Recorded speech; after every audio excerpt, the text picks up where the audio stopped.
Aloha, friends and neighbors. Rollin Frost here, Kona astrologer. Hey, we got flooding and earthquakes and volcanoes. But geez, lucky we live in Hawaii. If you've got a place to stay and some way of earning an income and you can get along here, you are a lucky person.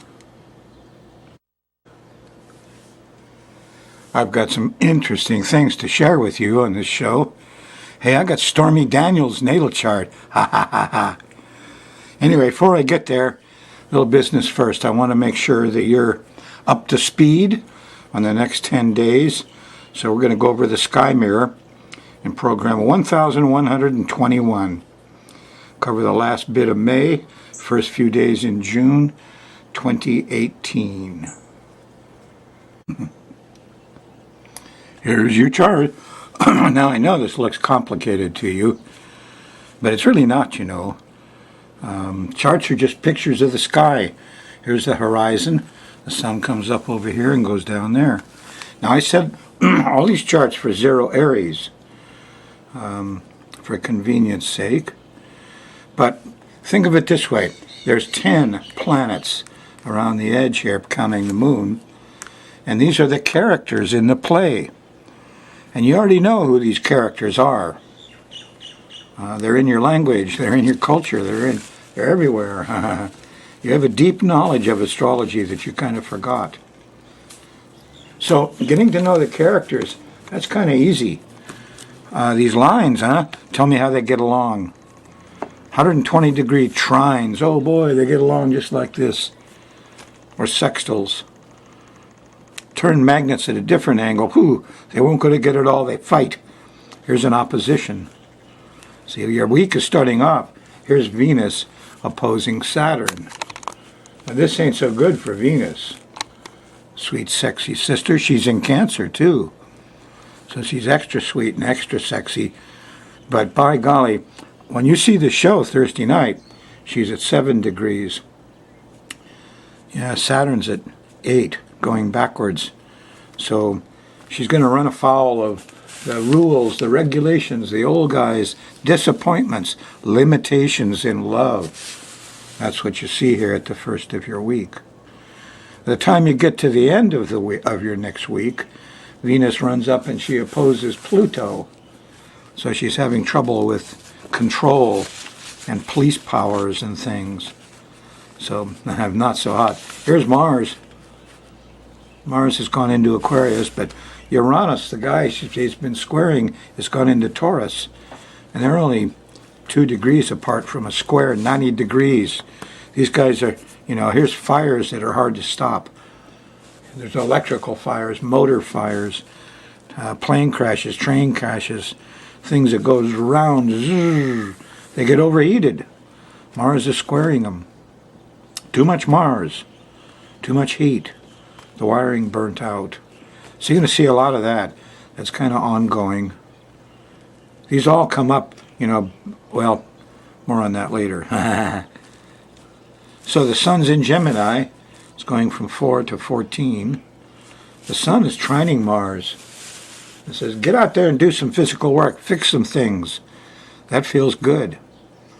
Just if I were you, I would avoid using the leaf blower and the electrical machine and the chainsaw and that kind of stuff. These are all motors and electrical things, that will tend to overheat and block the work. You won't get it done. But when you look at the whole thing, one thing's clear. Venus is in part of a grand trine. Look at that. Grand trine. 3 trines of 120 degrees, an equilateral triangle. Yeah, Jupiter trining Neptune, inspired higher thought. Yes, it's very nice. Has a loose sextile to Pluto and Discovery. But mainly here's Venus. Now Venus is going to hit this 15, 16 degrees like your next Thursday, Friday. And it's just there could be amazing new knowledge about love and sex and sweets and, a whole bunch of neat things. And it just happens because trines just fall in your lap. That's what trines do. You don't have to coach them. They just happen. Okay, let's run the moon around the edge of this planetary pattern and see what it's like day by day. The moon goes through one day here in about, one sign in 2.5 days. That's a better way to look at it. And if you're on a Thursday show, the moon's in Libra. And it's been there since Wednesday afternoon. And on Thursday, there's this Venus-Saturn thing. It happens in the middle of the day, before lunch or so. And you think you're going to get some goodies and some love and some sweets. No, look out. Then comes Saturn. First comes the sweets and the desire. Oh, I want some sex, and then comes Saturn. I can't do that. There are rules, there are laws. So watch out for Thursday. Moon in Libra. On Friday the 25th of May, the moon's still in Libra. And in the middle of the day it squares Pluto. A little panicky. Probably not too happy with Pele. I think Pele's kind of angry about somebody who prayed to her regular said she's angry about the way this big island is going. Everybody just thinks about money and not each other and not the land, and they're not taking care of the land and the island, and so Pele's shaking us a little bit to remind us. Friday, moon in Libra. Huh? The tough part probably comes in on Saturday morning, because here's the old Uranus-Mars square. Here's the overheated engine. Here's sudden hot stuff. Here's accidents and injuries and crashes and in general very shaky. Everybody goes on the rush. Look out. First this starts the rushing part with Uranus. That's really early. That's 4 o'clock in the morning, Saturday morning. And then comes Mars, overheated. The battery died. That's about breakfast time. So it's not a very good Saturday morning. Moon in early Scorpio hits these two are in fixed signs now. Uranus here. Mars is in Aquarius, fixed air. Uranus is in Taurus, fixed earth. So now the fires will be more difficult to put out. And this anger that you have will be longer lasting. Starting Saturday morning. What are they doing to the environment? Oh. So now you got to get over this, because Saturday afternoon it kind of changes. The moon's in Scorpio for the next couple days. And here just around dinner and after dinner, there's a nice trine to Venus. There's love, there's sex, there's pretty things, there's flowers. Yes, butterflies. So it starts off pretty nice. Actually starts with Saturn here, huh? So you kind of get organized after dinner Saturday, and then late Saturday, actually early Sunday morning, here's Venus. That's got to be about 1 or 2 o'clock. Each little mark here is 2 hours. So a lot of stuff happening here. But, the getting organized and responsible first, Saturday night. And then sleep late and stay in bed with somebody you love Sunday morning for Venus. And then comes Jupiter about breakfast time. And everybody overdoes it. And there's a lot of clowning around and laughing and joy. And you mean she loves me? Hooray! Trine to Venus. So this is quite nice. And then there's a trine to Neptune. Just after that, which is inspired and amplified, and this could be almost religious bliss. And that's Sunday morning, good time. Go to church. Go be with any group of people who will laugh a little bit and bring you up tone. Or just go sit under a tree. Sometimes it's better to be alone when you have wonderful trines like this, because it'll just happen inside and the little birds will come and sit on your toe. So this is a lovely time, Sunday morning, the 27th. Continues through Sunday afternoon and evening. After dinner, here's a nice sextile to Pluto. You're still having wonderful discoveries. Hope you absorbed what you learned here on Sunday. It's a really nice day. Good teachings. Monday morning, here's 2, 3 o'clock in the morning, and there's a You know, there's a opposition to Mercury. You mean the train's not running? My car won't work? Hard to get around. Communication, transportation problems. Moon opposing Mercury. Early Monday morning. Halfway through the day Monday, the moon leaves Scorpio and all of that optimism and goes into Sagittarius, and it starts getting a little more confused. Now, Monday night, there's a nice sextile to Mars. You can get out and hustle and do some physical things. Repair it, fix it. You know, get your hands dirty, okay? Yeah, be a hero and do some physical stuff. Monday night. Tuesday morning, you don't feel like doing anything. Here's an opposition to the sun. It's a full moon time at 8 Sag, so, you know, carefulness Monday night. And Tuesday morning, I don't work on full moons because they tend to exaggerate things. That's Tuesday. Tuesday night, here's the moon squaring Neptune. Confusion, delusion. So Tuesday, full moon time, all day, confusion in the evening. Look out. Do as little as possible. On Wednesday, the moon's still in Sag, so you're going to feel that confusion still a bit, even though it's waning. You won't get your head straight until you get to Thursday.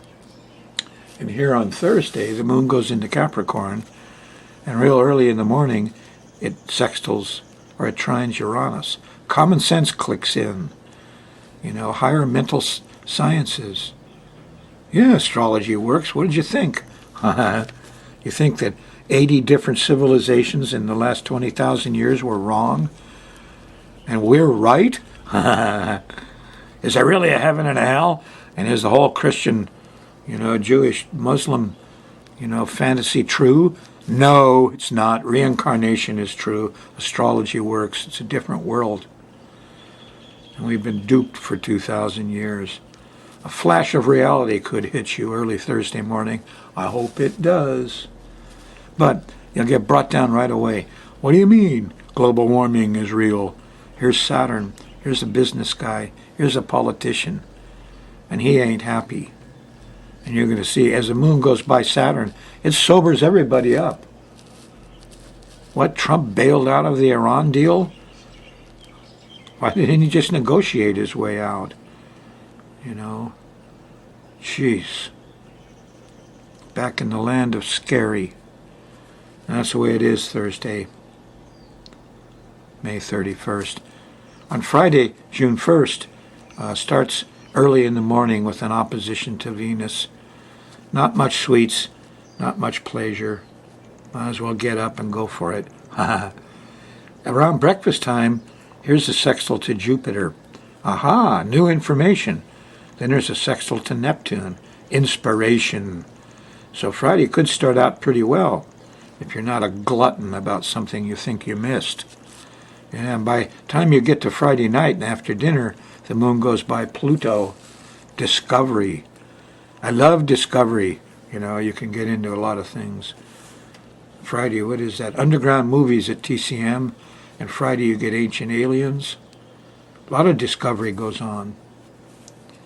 So, go for it.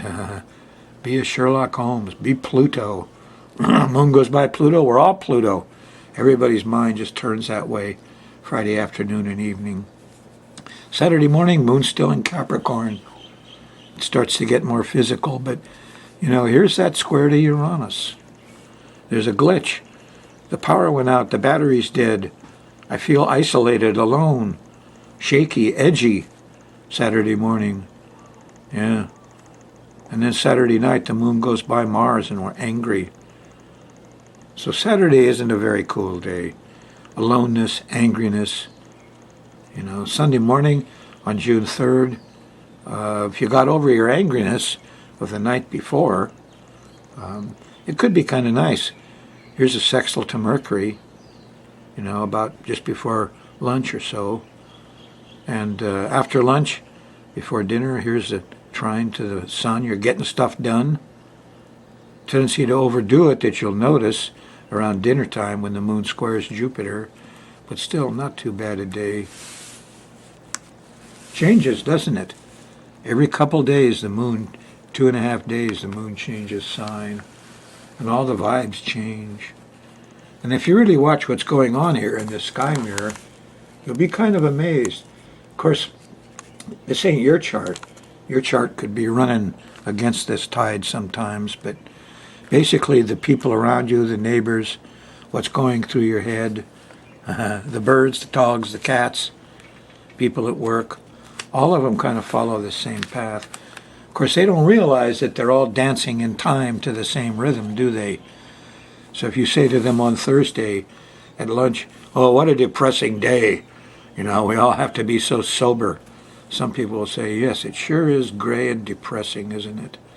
But a lot of them won't admit that they're having real depression from Saturn. Or when you start your week, here's the problem with Venus. Thursday morning and Thursday in the middle of the day on May 24th. What, no sweets? Everybody feels that way. You gotta get that. Only difference is in the time zones of what it says on the clock. When the moon goes by that square to Venus and square to Saturn, you'll feel depressed. You're not getting enough love in life. And that's the way you'll feel. Well, before I get to Stormy Daniels' chart, I've got a couple things to cover. And here's the first thing.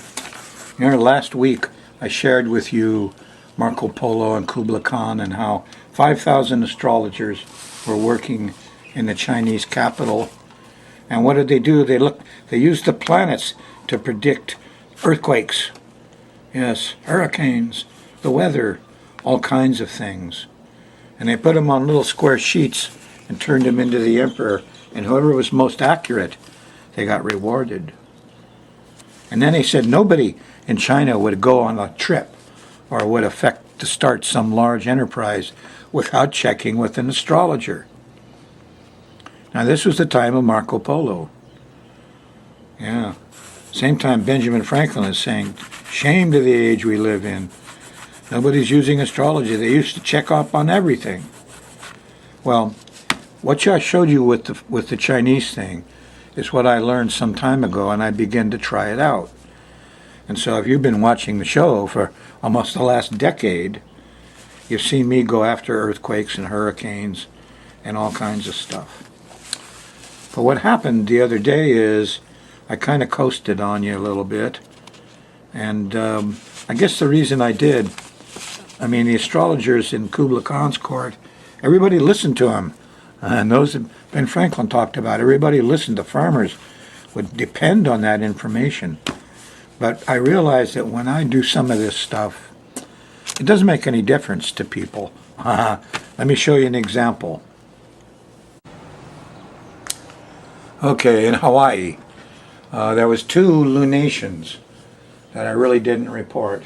There's a new moon April 15th that flooded Kauai, and then a full moon April 29th that pretty much flooded Oahu. Let me show you the astrocartography maps. Okay, here's the April 15th lunation. There's Hawaii. And you can see what's going on here. This is Neptune. Neptune opposing the rising sign. And it goes up right over Niihau, hits the side of Kauai where you saw all the massive flooding from Koloa up to Honolulu. Now this started April 15th on the new moon, and it's pretty solid for a month, but we saw some massive flooding, and Kauai really got trashed. I didn't mention it to you, did I? Nope.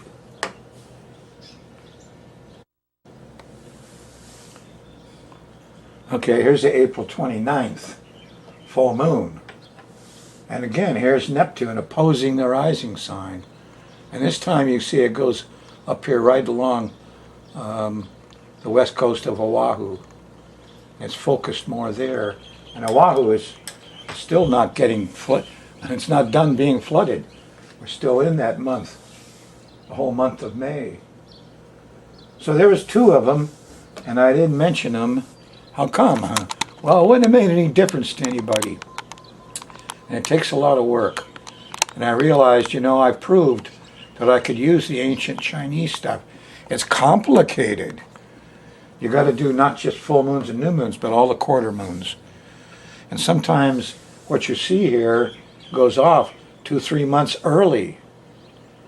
So what Kubla Khan's astrologers were doing was not easy. And it wasn't easy for me to learn this. If you followed the show, it went on for like almost 10 years as I had to learn it from scratch. And I realized the other day, that doesn't make any difference to anybody. It takes up a lot of my time. And I proved I could do it, and I showed you that astrology works, just like Marco Polo reported and Ben Franklin said. And so I'm not doing too much of this anymore. I mean, if I see something really heavy-duty coming up, especially for the islands, I might do it. But by and large, I'm coasting on this. A lot of work. And I want to do something else for you. I want to go back and teach you do-it-yourself astrology and get back to basics. Now you know that astrology and science is not in favor now. We're at the bottom of that Uranus curve, isolationism. And I'm not getting many charts. Hey, you need a little chart work? Rollin Frost at yahoo.com. I can use some work. If you like, you can have the Jupiter chart and just the positive stuff. But I work cheap, and I'm probably only going to do personal charts for another year. I got other fish to fry, but in this year coming, I want to go back to basics and produce a series of programs that teach you real astrology, not this sun sign crap you see in magazines in the stores. First thing, remember, I coached you into getting Aquarius to go for your little app, your phone. I mean, if you've got an Apple, go to my website, Rollin Frost, SkyMirrorAstrology.com/TV, and you'll get the app for Apples that's really good. But, the best thing is if you could get a program like this. This is Solar Fire, and you can get one for $200, $300, $400 and put it in a good computer and start collecting everybody's birth data and start playing around, and you'll teach it to yourself. But the main thing I want to get you going on is charts of the clock. And when you leave the house to go to work, every day it's a little different chart, and you check the chart when you leave, and whatever's going on, you'll see it in your day. Yeah. I mean, if you got Pluto over here on the 7th house, when you get up and go to the store or go to work, you'll see people with tattoos and police and these. If Venus is over here on the 7th, you'll run into pretty girls. So these are the actors, these 10 characters.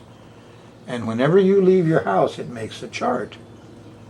And the chart dictates that excursion, which makes it very easy to study in your own life, to figure out what's going on. If you have a program like Solar Fire or just Aquarius to go and learn to use it. Because this chart goes all the way around. I mean, during the year, eventually Jupiter will be over here, or on the top of the chart is the public side, the midheaven up here. That's a very important thing. That's what you see out in public. Over here are the people you meet. Down here on the 4th house, here's the conditions at home. And over here on the rising sign, well, that's you. Yes. In this case, it's Stormy. Stormy Daniels, her chart. You know what? She's Sagittarius rising at 26 degrees. She told everybody her birth time. Yay. Now Trump has a full moon in his chart that opposes his sun, his ruler. He's Leo rising. And that moon is at 21 Sag. And I thought, well, is Stormy the lady that's going to bring him down? It's close. It is close. So I started looking around a little bit at Stormy's chart. I'd like to, I can find out what kind of stuff's coming up. I can use progressions and transits and get a clue about where her life is going. Is she going to get a bunch of money? Is she going to get paid off? A bunch of publicity? What? By the way, Stormy is not some degraded porn star. I could see she made money stripping, and makes money making contracts. Sag, she's a lawyer professor. She tells the truth. It's a big thing for her. Her ruler is in the 8th house of sex and money from others. So she's used to contracts. She's a business lady. She's very smart and well-spoken. Yeah, her moon's up in the 10th. She's a public figure, and it's in Scorpio. She's a sexy personality. So I'm interested in the ruler of the 8th. That's the moon. That's where she gets money from others. Her money. And her career, which is Libra. She makes money in pleasure and fun, recreation. Her Venus is in the 8th house. It's in Aquarius. She can play in television and make money in her career. Not bad. So I'm kind of impressed. This is a more solid lady than you think. Yes. Okay, here's her progressions. The moon rules her 8th house. The progressed sun opposes the moon August 29th. Here's a man in the home that won't give her the money for the mortgage or the money that she's due on the contract. End of August. An important thing. Is that Trump saying, no, I won't give you any more money? I'm sure this is important. The progressed midheaven conjuncts Uranus. What does that mean? Well, that's her going independent next February, next year. I'm free. And she has to sacrifice Pluto, her power and control in the public arena. So she's changing and giving up a lot of stuff to go buy the ranch. She wants to buy a piece of land and be independent, huh? I don't blame her. See, her progressed moon's gone into the 4th house, the home. She's worried about her home. Won't be settled out for about the next year and a half. Okay, here's Donald, not my president, Trump's chart. His ruling planet, because he's Leo rising, is the sun at 2255. Conjuncts the North Node. But look at this. Here's an opposition to the moon. The moon is at 21 Sag 12. There is the lady that's going to get him, huh? 20 means Sag? Yes, Sagittarius. What? What's that? Stormies rising? 26. She's only 5 degrees off, folks. I got to think this over, how far I'm going to go with this. Could get myself in trouble doing this. I'll think it over.